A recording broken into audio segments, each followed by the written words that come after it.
Graça e paz. Glória a Deus. Você está bem? Que bom. Bem também. Obrigado. Abra sua Bíblia, por gentileza, no livro de Romanos, capítulo 8. Romanos capítulo 8, versículo 28, diz assim: E sabemos que todas as coisas contribuem juntamente para o bem daqueles que amam a Deus, daqueles que são chamados por seu decreto. Vou ler novamente, Romanos capítulo 8 e o versículo 28. E sabemos que todas as coisas contribuem juntamente para o bem daqueles que amam a Deus, daqueles que são chamados por seu decreto. Vamos orar. Pai, muito obrigado, Senhor, por esse tempo, muito obrigado pelo dia de hoje, muito obrigado por tudo que o Senhor tem feito nas nossas vidas, e nós te agradecemos pelo privilégio de estarmos aqui reunidos na Tua casa. Tua palavra diz que é na comunhão, neste momento, que o Senhor ordena a bênção. Quando nós estamos reunidos, Pai, muito obrigado por este tempo, de estarmos aqui, reunidos como igreja, como a Tua noiva, e não só aqui neste lugar, mas em tantos lugares, tantas pessoas estão reunidas neste mesmo tempo, esta mesma hora, neste mesmo dia, para dar a Ti toda a honra, toda a glória e todo o louvor, e que essa seja de fato sempre a nossa intenção. Entendermos que nós estamos aqui somente para adorar ao Senhor. A Tua palavra diz: quer comais, quer bebais, ou façais qualquer outra coisa, fazei tudo para a glória de Deus. Este é o nosso objetivo, Pai. Fazer tudo o que fazemos para glorificar o Teu nome. E hoje nós estamos aqui como resultado daquilo que nós já temos vivido durante a semana. É o momento que nós temos para estarmos junto com os nossos irmãos, e isto é uma bênção, é um privilégio, é uma honra, é maravilhoso.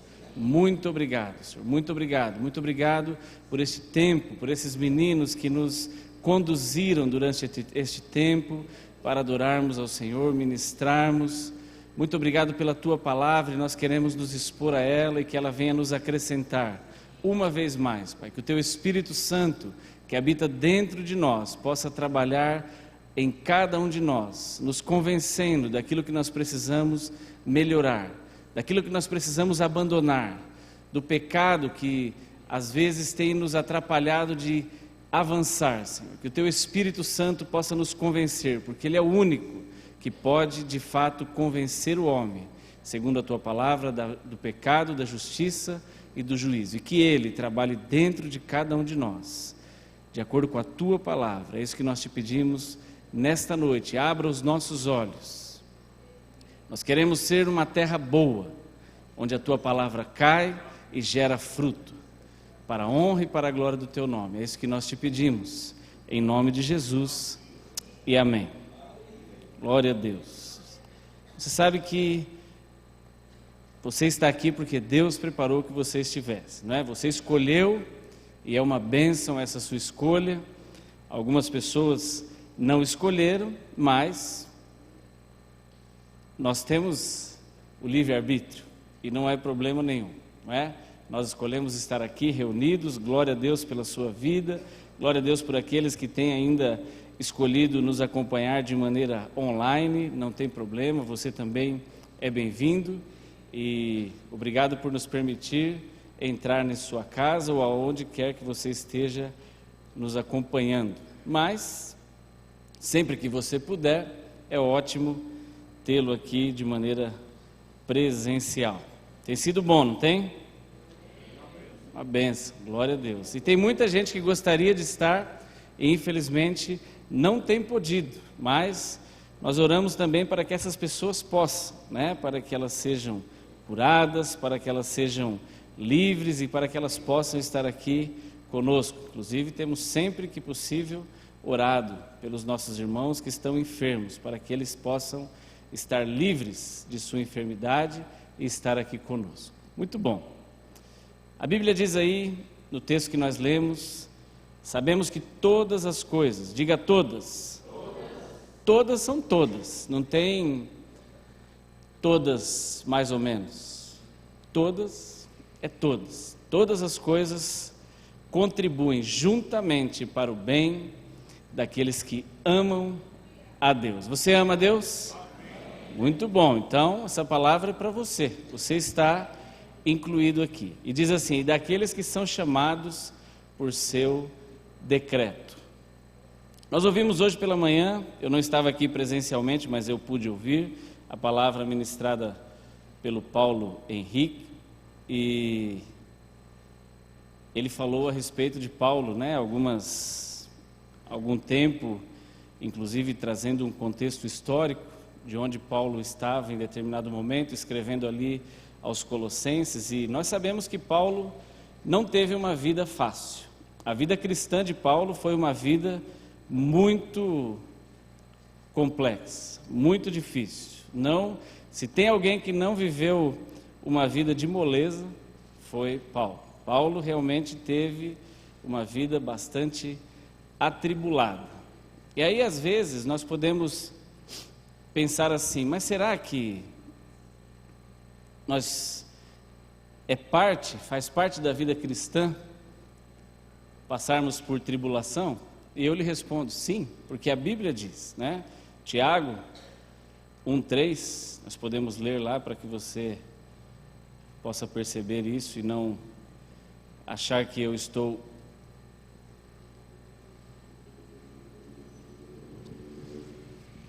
fora da Bíblia, estou falando algo que não está na Bíblia. Tiago 1:2 e 3 e o 4 diz assim: meus irmãos, Tiago capítulo 1, versículos 2, 3 e 4. Meus irmãos, tende grande gozo ou grande alegria quando cairdes em várias tentações. O 3 diz: sabendo que a prova da vossa fé produz paciência. Tenha, porém, a paciência a sua obra perfeita, para que sejais perfeitos e completos, sem faltar em coisa alguma. Veja que Tiago diz cair em várias tentações. Não confundamos cair com entrar. Uma coisa é quando nós caímos, quando a situação nos proporciona uma provação. Outra coisa é quando nós, por vontade própria, entramos em uma situação de provação ou de tentação. Exemplo de alguém que entra porque quis, e Deus não tem muito a ver com isso. Um casalzinho jovem que está namorando e resolve ultrapassar alguns limites. E aí, de repente, a moça fica grávida. Aí esse casal pode vir e orar e falar: Deus, por que nós estamos passando por esta provação? E você entende que isso não é uma provação que foi provocada nesse sentido do que a Bíblia diz, cair em várias provações. Mas eles agora entram em um período realmente de provação e de tribulação, porque não será fácil, mas porque eles escolheram. Ah, não, mas eles escolheram só fazer sexo, não ficar grávidos. Puxa vida, eles escolheram fazer algo fora da vontade de Deus. Você compreende? Estou falando só para ficar claro o exemplo. Poderia dar outros, mas acho que esse já nos esclarece bem. Mas, fora esses que são muitas vezes provocados por nós, e nós podemos atribuir muitas coisas: falta de sabedoria, falta de entendimento, falta de vontade de fazer o que é certo, enfim, criancice. Muitos motivos nos levam a cometer erros em que Deus não tem nada a ver com isso. Nós é que caímos nessa situação ou nesse problema porque infelizmente nos faltou alguma coisa, algum entendimento, alguma vontade, alguma pitada de sabedoria, alguma alguma vontade de resistir àquilo que nos provocou, e aí nós acabamos caindo em situações de ter um preço a ser pago. Mas Paulo não estava falando disso. Paulo estava falando de alguém que está vivendo uma vida correta, uma vida cristã, mas que não é uma vida simples. Tanto é que, se nós lermos alguns versículos atrás, ele fala que na nossa fraqueza o Espírito intercede por nós. E em alguns momentos ele usa o termo com gemidos inexprimíveis. Porque Paulo está falando de uma vida em que nós estamos seguindo aquilo que a Bíblia diz, estamos vivendo como cristãos, evitando o erro, evitando o pecado, mas ainda assim as situações vêm para nós. Porque nós sabemos que não foi prometido a nenhum de nós: se converta e você vai ter uma vida maravilhosa, todos os seus problemas acabaram. Não, quem prometeu isso foi o Chapolin, não a Bíblia. A Bíblia prometeu que a partir do momento que você e eu nos convertermos, nós vamos ter uma vida de filhos de Deus, e Jesus falou, a respeito disso, ele vivendo aqui. Estas coisas vos escrevo para que em mim tenhais paz. No mundo tereis aflições, mas tende bom ânimo, eu venci o mundo. Então Jesus já deixou claro que não seria uma vida fácil, não seria uma vida simples. Nós podemos batalhar para que tenhamos uma vida a melhor possível, mas algumas coisas são inerentes à nossa vida. Alguns processos, e é sobre isso que eu gostaria de falar, eles fazem parte justamente para quê? Para nos fazer amadurecer. Muitos de nós aqui somos pais, não é? Pais e mães. E você sabe que desde o momento da concepção de uma criança, por mais que ela traga muita alegria a uma família, e eu tenho certeza que posso dizer 100% das mães aqui e dos pais ficaram muito felizes quando foram, souberam da sua gravidez, souberam que estavam esperando uma criança.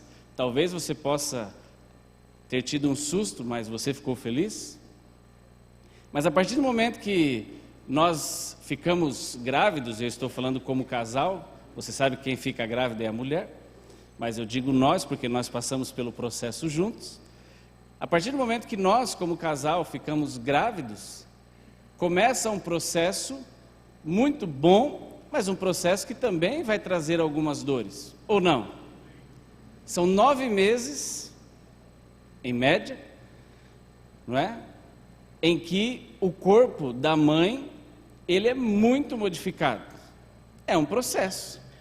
É fácil? Para mim foi fácil. Mas para a mãe não.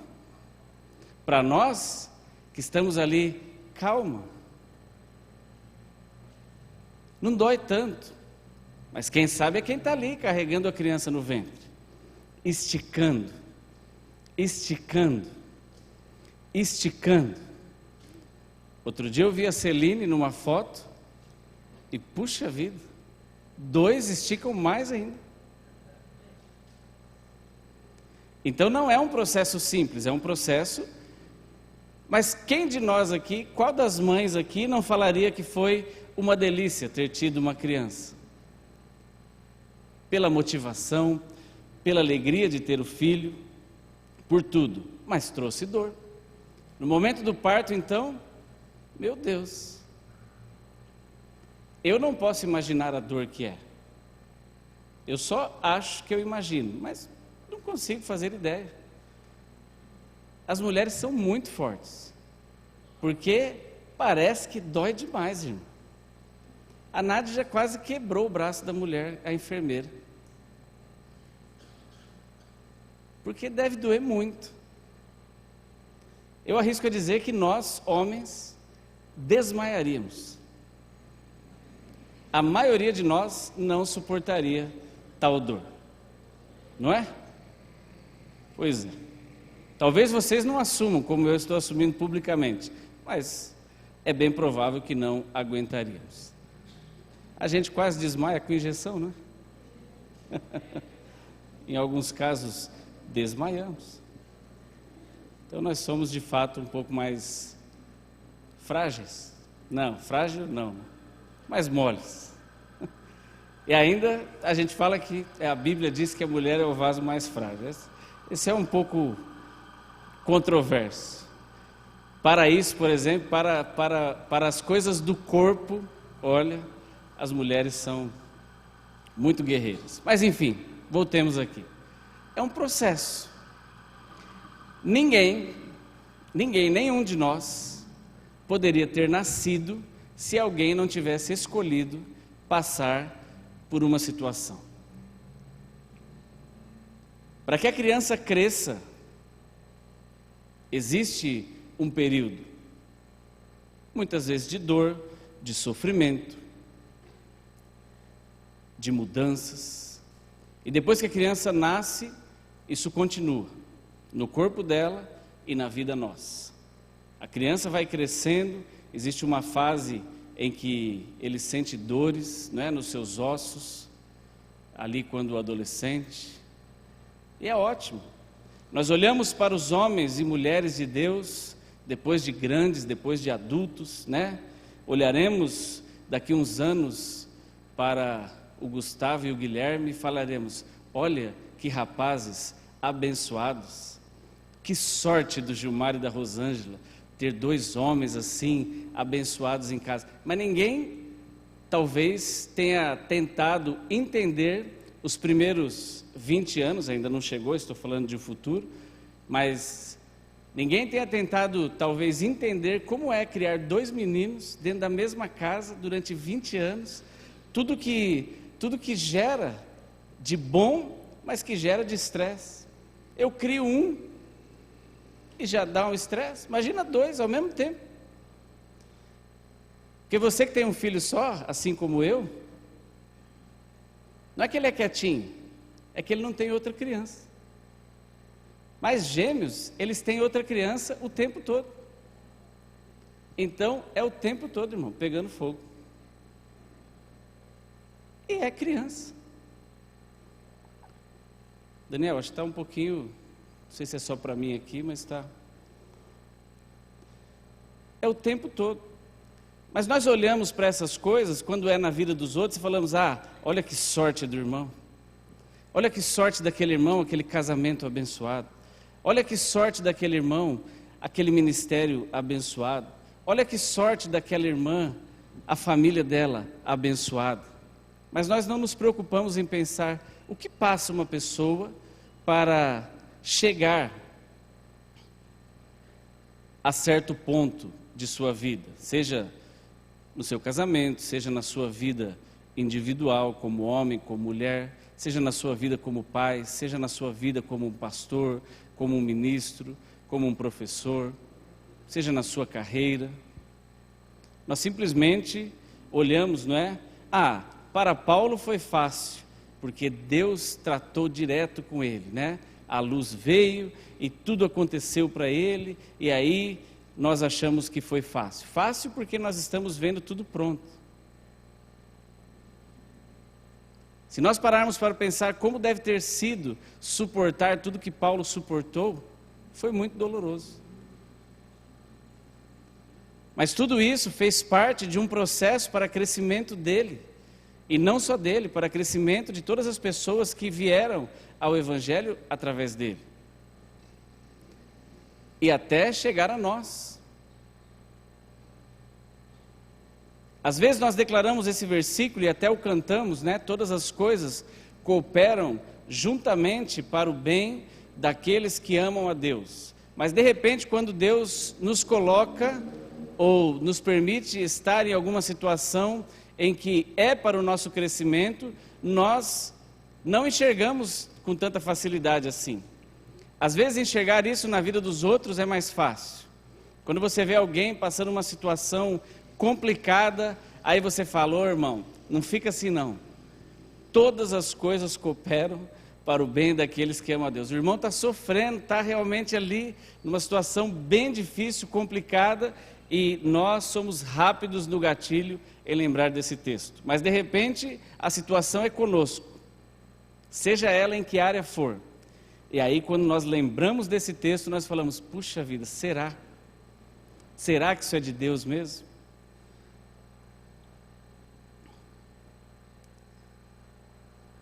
Nós não vamos crescer se nós não formos provados a crescer. Em uma escola, para que existe prova?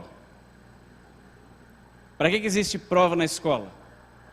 Não é para simplesmente cumprir o protocolo, mas é justamente para testar conhecimento dos alunos. Para quê? Quem absorveu o conhecimento, passa na prova. Quem não absorveu o conhecimento, repete a prova. Em um ano letivo, aqui tem muitos professores e podem falar isso com melhor conhecimento de causa do que eu, mas em um ano letivo, normalmente se tem 3 ou 4 períodos de prova. Em cada período, hoje em dia os alunos têm chance de fazer recuperação, fazer exames, fazer algumas coisas para melhorar as suas notas. Tudo isso porque o objetivo no final do ano é passar de ano. O nome é prova, justamente porque para provar o conhecimento, provar a capacidade. Se você quer entrar em uma universidade, você vai passar por uma prova. Para quê? Para testar se você está apto a estar ali. Quando nós vamos a um trabalho novo, provavelmente nós vamos passar por um teste de saúde, uma prova, para ver se você está apto a estar ali. Na igreja, na vida cristã, é a mesma coisa. O pastor Disseu nos ensinava, desde lá atrás, quando ainda bem neófitos, alguns diziam: mas eu quero que Deus me dê paciência. Ele falava: cuidado, porque ao pedir paciência, Deus vai lhe dar tribulação. Por quê? Com base nesse texto aqui de Tiago. Porque a tribulação é que produz a paciência.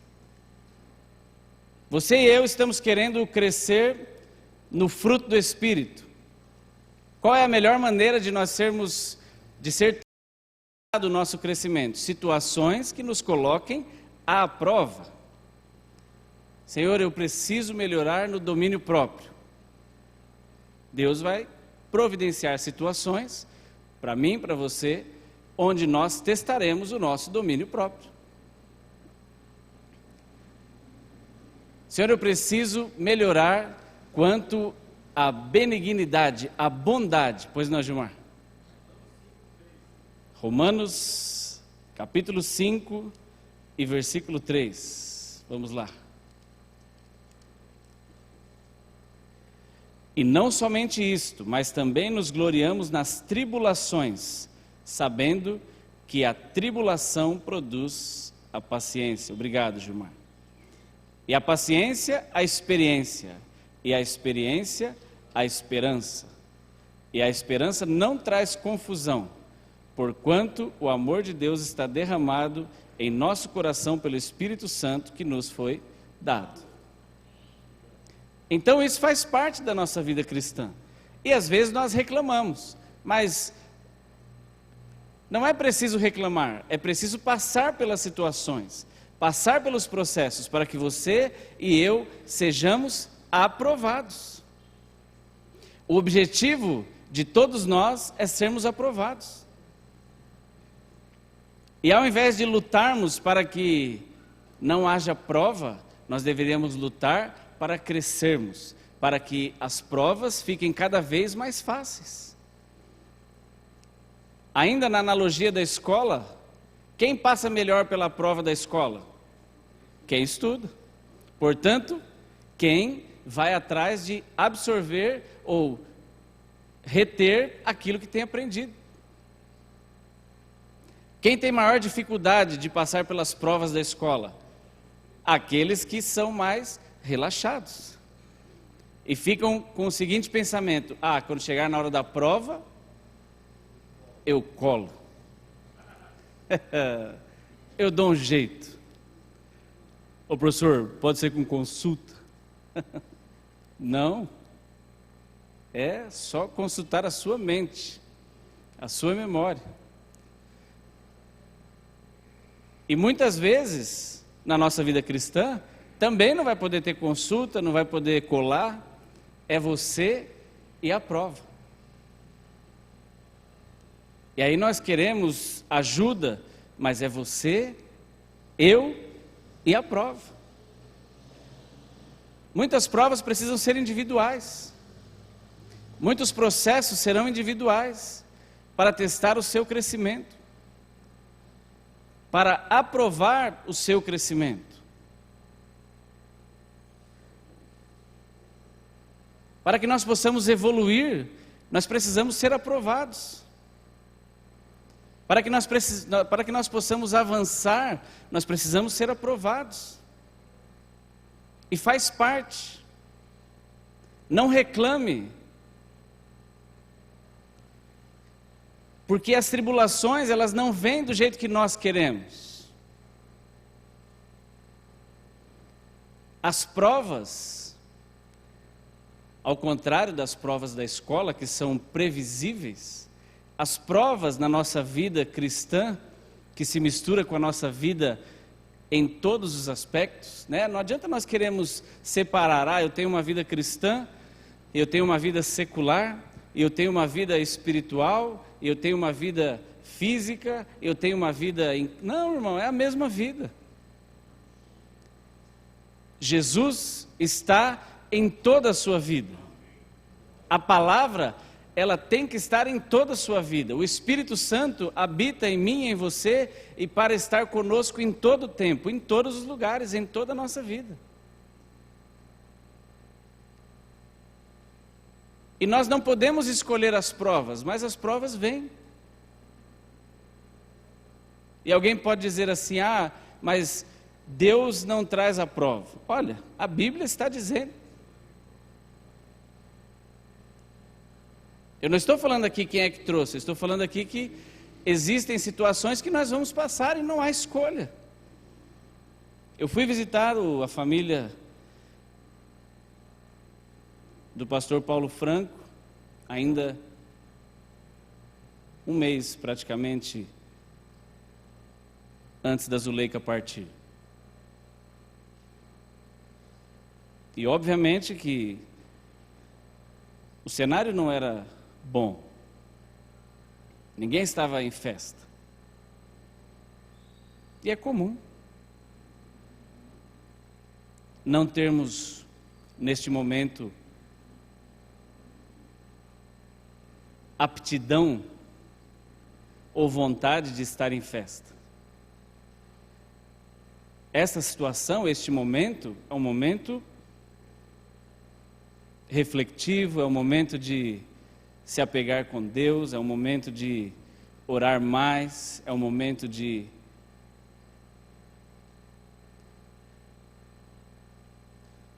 buscar união, é um momento de crescer. E aí você pode falar assim, mas você fala isso porque você não sabe o que eles passaram. E eu lhe respondo, eu sei exatamente o que eles passaram. Porque há 6 meses, um pouco antes, nós passamos igual.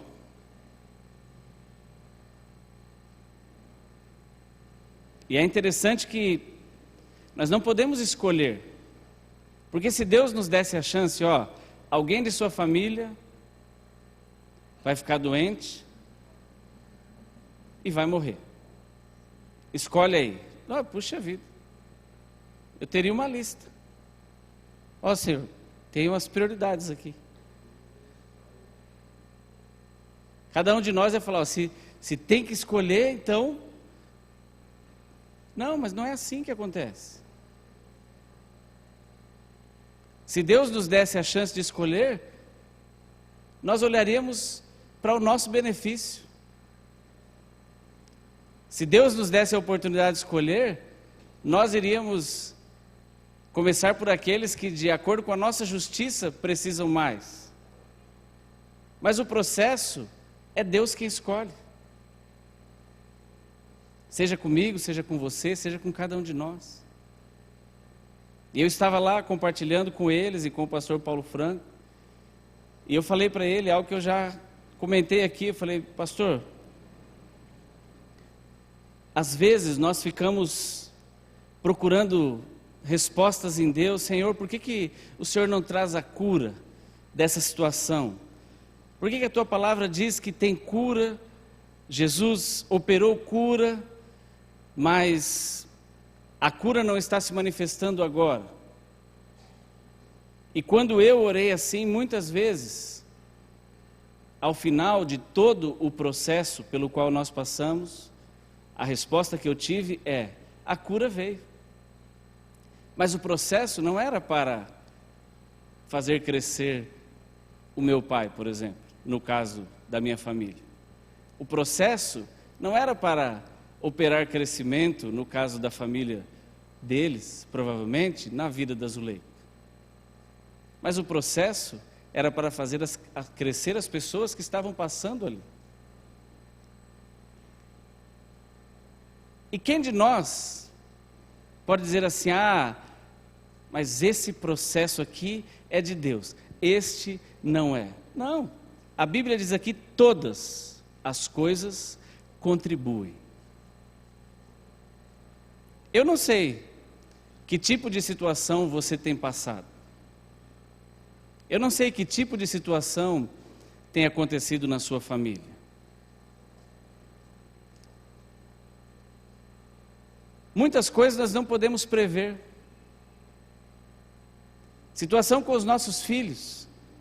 Quem de nós pode prever: olha, a vida do Heitor vai ser assim, assim, assim, assim, não vai ter problema nenhum, vai dar tudo certo, ele vai ser um soldadinho de Jesus, e olha, tudo que eu ensinei, ele vai escolher e vai funcionar, é assim, é assado, e quando ele tiver 80 anos, aí sim eu já terei morrido, e o Senhor pode recolhê-lo também, e vai dar tudo certo. É assim que funciona? Não. Não. Nós fazemos tudo o que está ao nosso alcance fazer, e cremos no poder de Deus. Cremos que Deus está conosco. Mas tem coisas que não estão no nosso controle. A situação sobre a vida de todos os nossos filhos, ela não está no nosso controle. Nós temos que fazer aquilo que está ao nosso alcance. A situação na vida dos nossos netos, ou daqueles que já têm netos, ela não está 100% no seu controle. Mas você e eu podemos fazer aquilo que está ao nosso alcance. A situação no seu ministério não está 100% no seu controle, das pessoas da igreja, mas nós podemos fazer aquilo que está ao nosso alcance. Muitas coisas estão no nosso controle. Sobre essas, nós seremos responsabilizados. Ah, eu não consigo parar emprego nenhum. Que tribulação. Você precisa fazer um autoexame. Precisa verificar se o problema é de todos os empregos ou é em você. Talvez isso esteja no seu controle. Mas a situação do Covid está no controle de alguém? Não. É um processo. Nos fez crescer? Sim, muito. Nos fez melhorar? Muito. Nos fez ser mais cuidadosos? Muito.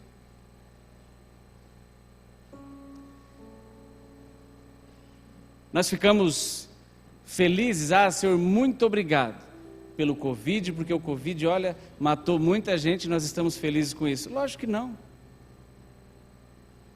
Mas não está no nosso controle. O que nós podemos fazer? Orar, nos cuidar, seguir as regras, cumprir aquilo que foi estipulado. Isso é o que estava no nosso controle.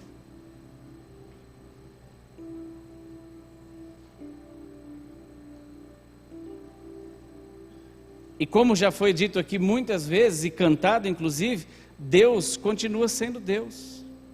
Independente da situação ou do processo que eu e você passamos. Independente da situação em que você se encontra, Deus não deixa de ser Deus. Se você e eu estamos fazendo a vontade de Deus, e se alguma coisa aos seus olhos não está saindo como você esperava, é bem provável que Deus está trabalhando para o seu crescimento.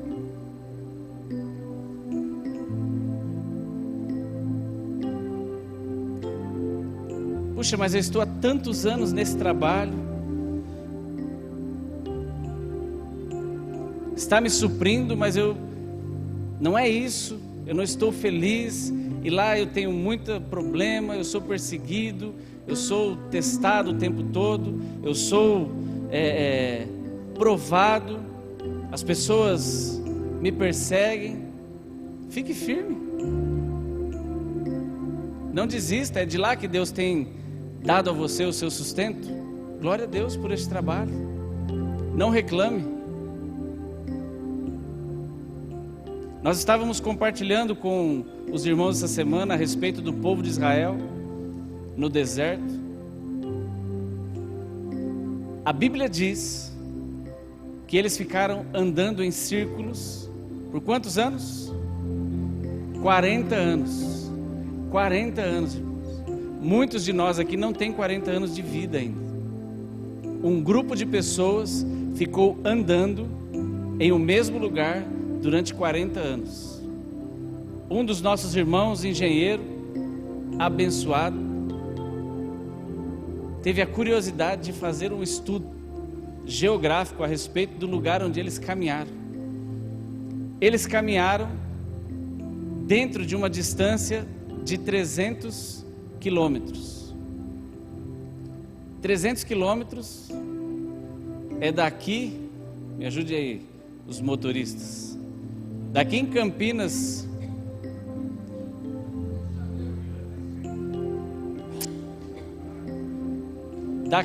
daqui da Zona Sul, para sair de São Paulo são quase 70. Depois de estrada, são mais uns 100 e alguma coisa. Mas eu concordo, até que São Carlos provavelmente ali, quase 300. O Rio é mais. O Rio é mais. Aí você fala assim, mas é um espaço grande, mas para alguém ficar 40 anos, um povo, nós fizemos as contas lá, o nosso engenheiro fez a conta, se o povo andasse devagar, bem devagar, no passo das crianças mais distraídas, aquelas que vão andando e param com tudo para brincar, bem devagar, eles fariam o percurso, na pior das hipóteses, em 80 dias. É isso? Pouco menos até, né? Mas vamos colocar que eles fossem quase sentados, foram de joelho. 80 dias. Eles demoraram 40 anos. Sabe por quê? Porque eles não aceitaram a situação. Simplesmente porque eles ficaram olhando para trás. Eles não aceitaram. Eles viram tudo que Deus fez. Eles viram todos os milagres, todas as ações que só poderia ser Deus ali contra o Egito para livrá-los. Depois eles viram os milagres no deserto. Eles viram o mar abrir. Eles viram o maná descer do céu, eles viram chegar a carne, mas eles olhavam e estavam mais saudosos das cebolas. Que povo tolo. E hoje nós olhando aqui, puxa vida, Que distância curta para alguém ficar tanto tempo. E a Bíblia diz que a geração toda, com exceção de 2 homens, ficaram e morreram no deserto e não entraram na terra prometida. Daqueles homens, só Josué e Caleb. Aí nós olhamos e falamos: puxa, mas isso são eles. Irmãos, e nós? Será que nós estamos aceitando os processos e estamos crescendo? Ou somos, em nossa maioria, aqueles que só reclamam dos processos? Puxa Deus, mas por que isso sempre acontece comigo? E a resposta bíblica para nós é: porque você ainda não foi aprovado nisso. Por que eu não estou crescendo nisso? Por que só, olha, o fulano chegou e já me passou, o Beltrano chegou e já está lá, e por que comigo não acontece? E talvez seja um bom exercício para nós olharmos para dentro de nós. Senhor, por que algumas coisas estão acontecendo comigo? Para o nosso crescimento, para a nossa evolução. E nós não podemos olhar de outra forma, porque a Bíblia diz que se nós estamos passando por algumas situações, alguns processos doloridos, a Bíblia diz que é uma contribuição, justamente porque você ama a Deus. Você não sabe o que vai acontecer à frente, mas Deus sabe de todas as coisas. Você não sabe o tempo certo, mas Deus sabe o tempo certo. Muitas vezes nós estamos agindo como a mulher de Ló. Mulher de Ló? Falei errado. A mulher de Ló é a que olhou para trás. Eu quis dizer Jó.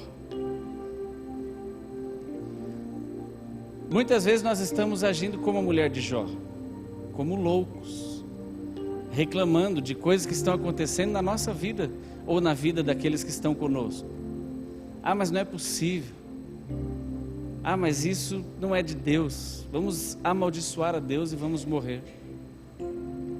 Nós não podemos suportar, mas aqueles que têm a mesma resiliência de Jó e suportam, vão alcançar a promessa. Aqueles que perseverarem até o fim, vão alcançar a promessa. Não adianta nós ficarmos bravos, não adianta nós espernearmos. Muitos, infelizmente, desistem, porque é do ser humano sermos imediatistas. Nós queremos um prazo, nós queremos um tempo, nós queremos colocar prazo para Deus. Olha, Senhor, se o Senhor não fizer isso até tal dia, aí eu me mato. Se o Senhor não fizer isso até tal ano, se até o final deste ano não acontecer, aí eu deixo de ser crente. Puxa vida. E nesse processo, nessa situação, infelizmente tem muita gente deixando de seguir dentro da vontade de Deus, escolhendo não ser aprovado. Porque quando nós desistimos, nós estamos escolhendo não ser aprovados.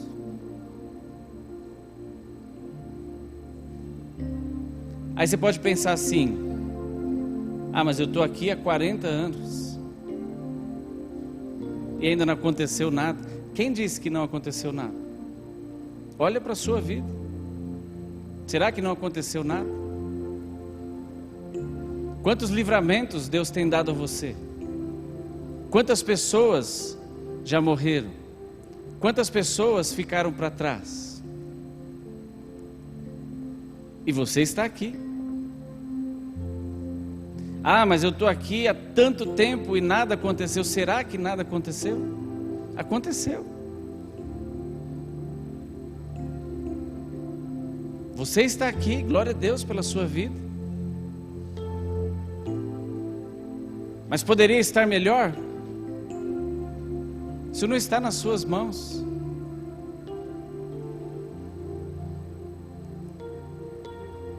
Nós temos que entender e de fato aceitar aquilo que Deus tem trabalhado nas nossas vidas.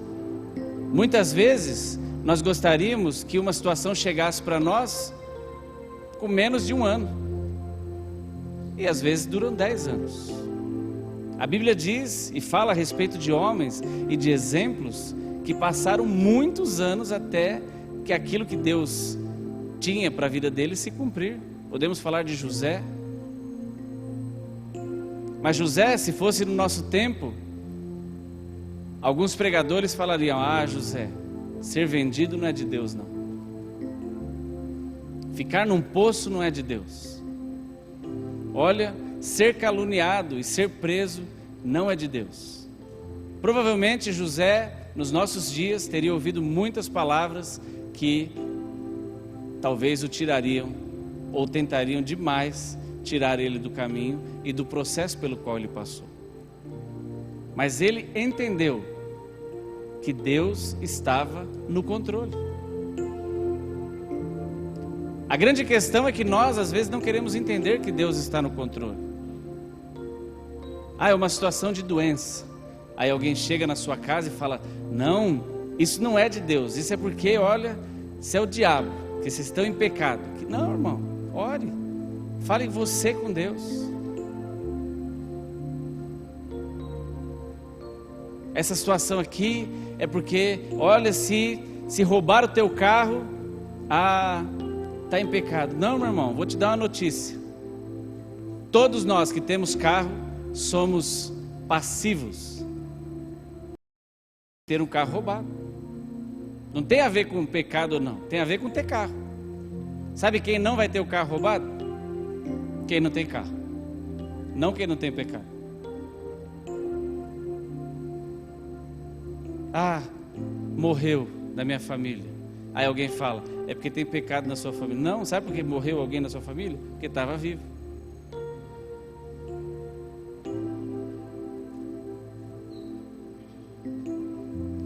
Às vezes nós queremos inventar algumas coisas que não foi Deus que disse. Ah, perdeu o emprego, 10 anos na empresa, puxa vida, está em pecado. Não, irmão, você só perdeu o emprego porque você estava trabalhando. Agora vamos batalhar para conseguir outro. Não vamos desanimar.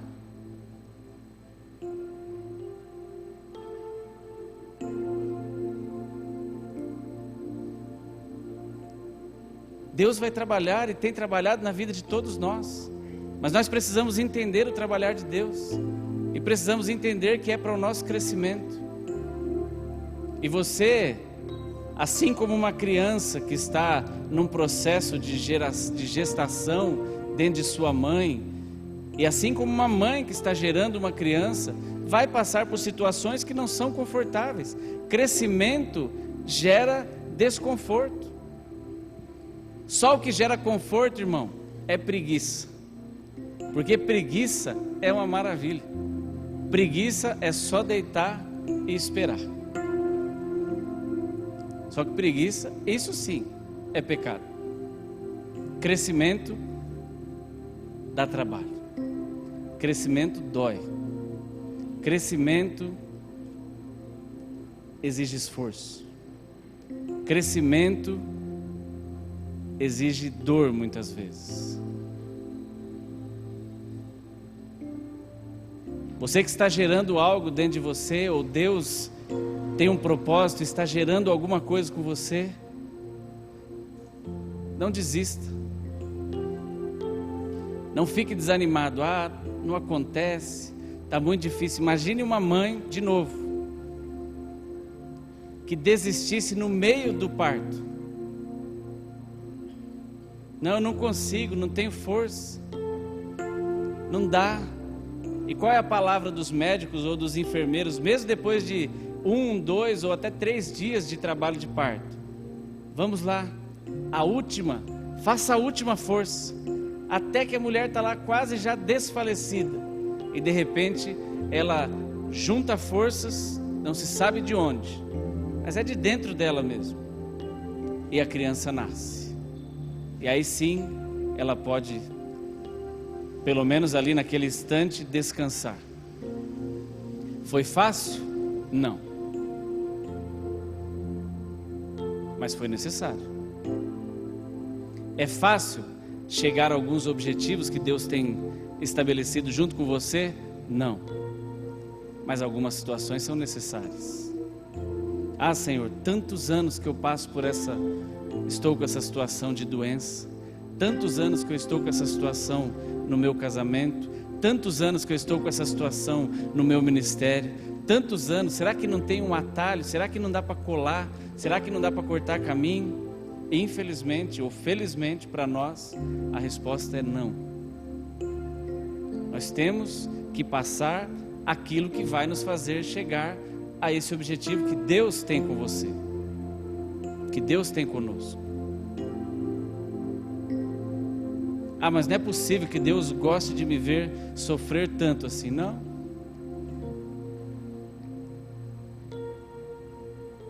Jesus passou 40 dias no deserto. Foi fácil? Não, claro que não, mas foi necessário.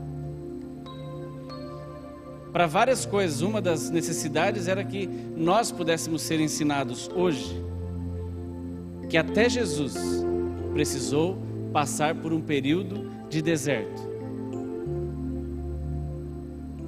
E nós temos que passar também. São processos, são situações pelas quais eu e você necessitamos caminhar. E serão fáceis? Não serão.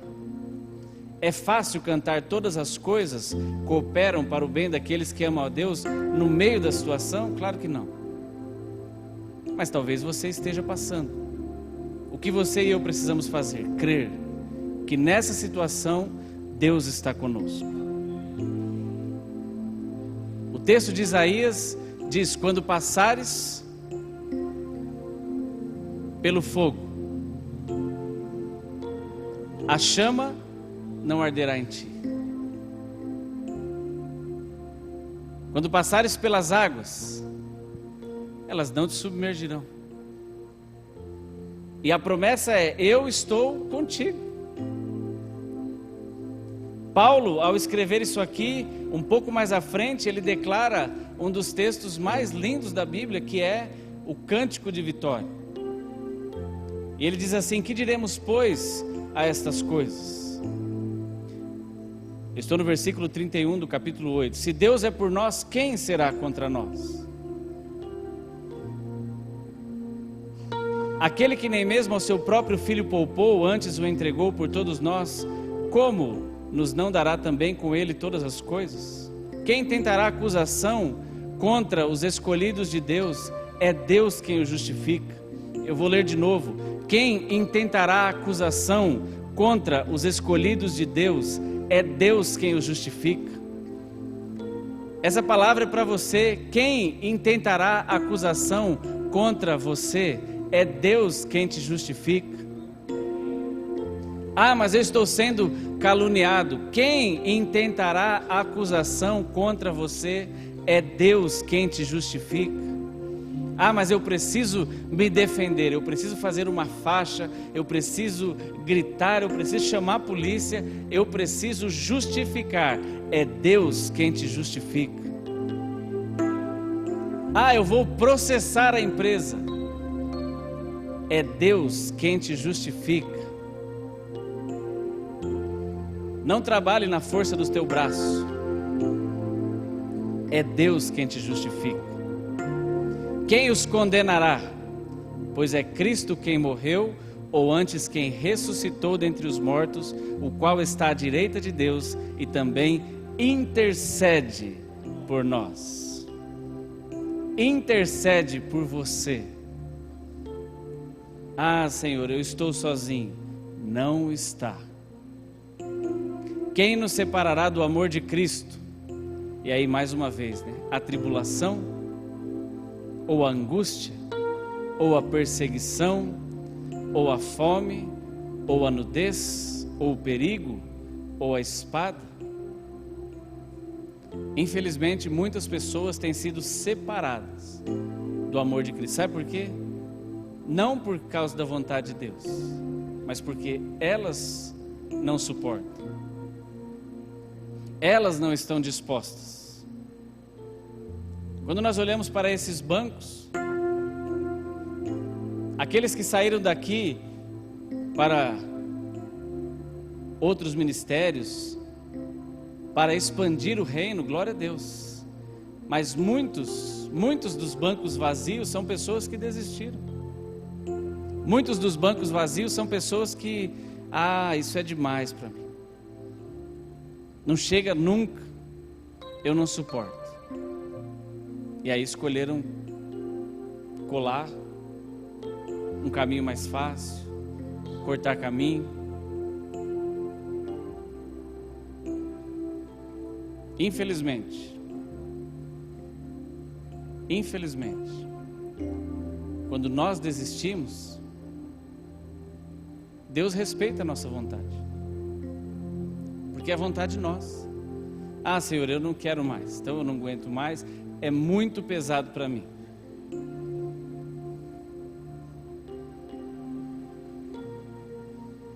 Quem nos separará do amor de Cristo? A tribulação? Ou a angústia? Ou a perseguição? Ou a fome?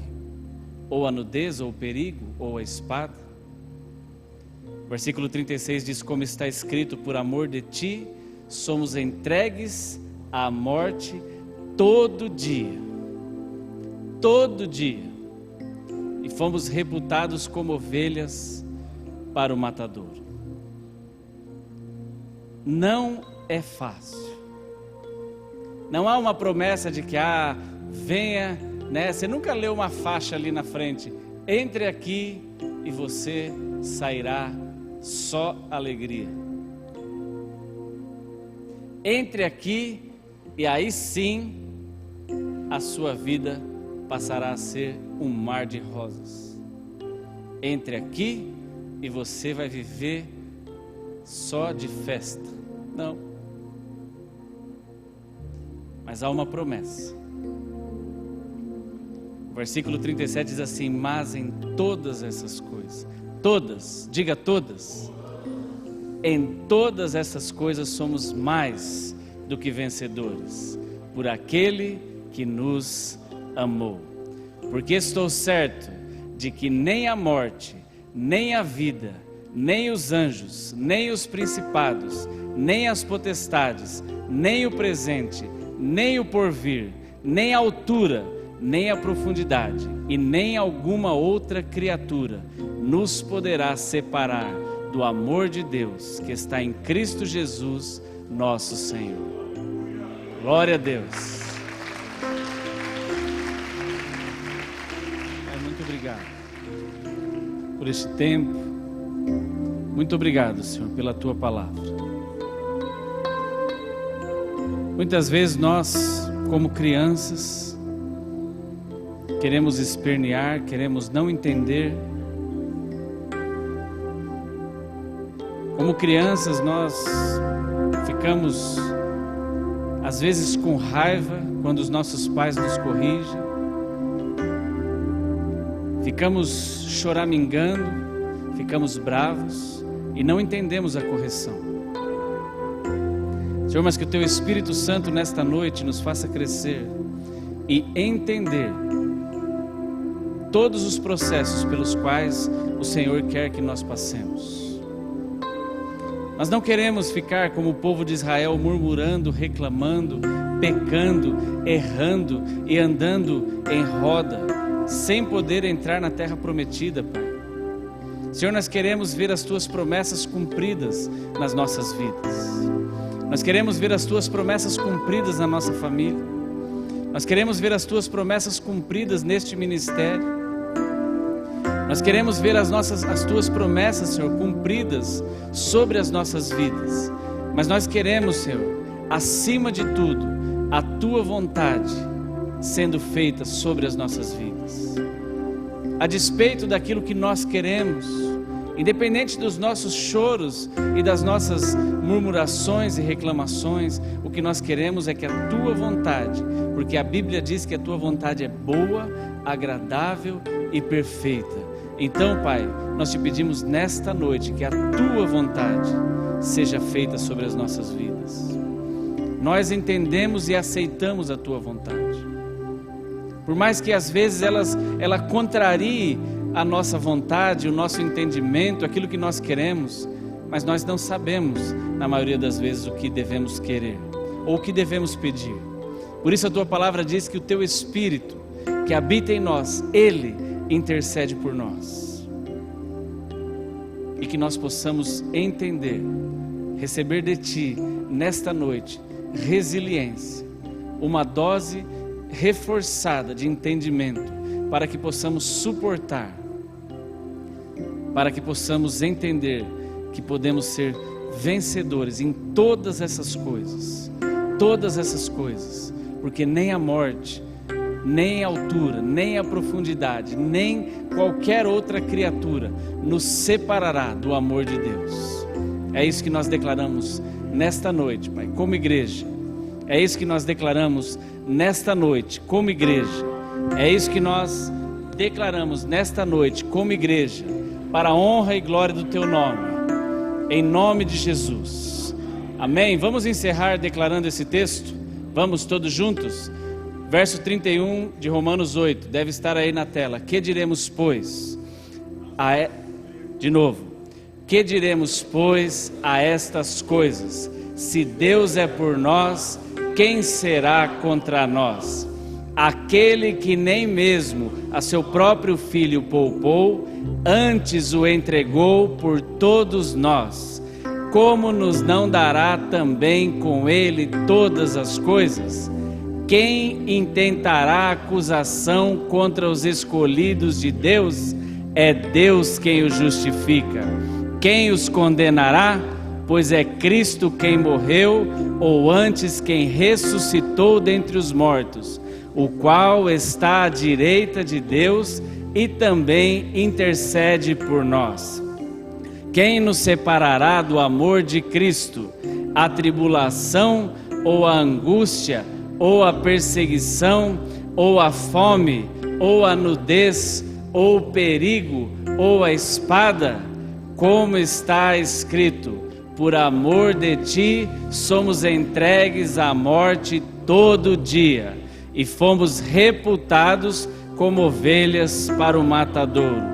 Mas em todas essas coisas somos mais do que vencedores por aquele que nos amou, porque estou certo de que nem a morte, nem a vida, nem os anjos, nem os principados, nem as potestades, nem o presente, nem o porvir, nem a altura, nem a profundidade, nem alguma outra criatura nos poderá separar do amor de Deus, que está em Cristo Jesus, nosso Senhor.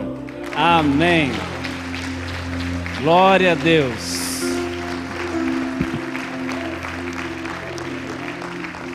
Aleluia. Que você vá para a sua casa cheio com essa palavra, e realmente cheio e resistente, com uma dose vitaminada aí, para que você medite nisso e possa continuar resiliente para cumprir a vontade de Deus. Amém? Graça e paz.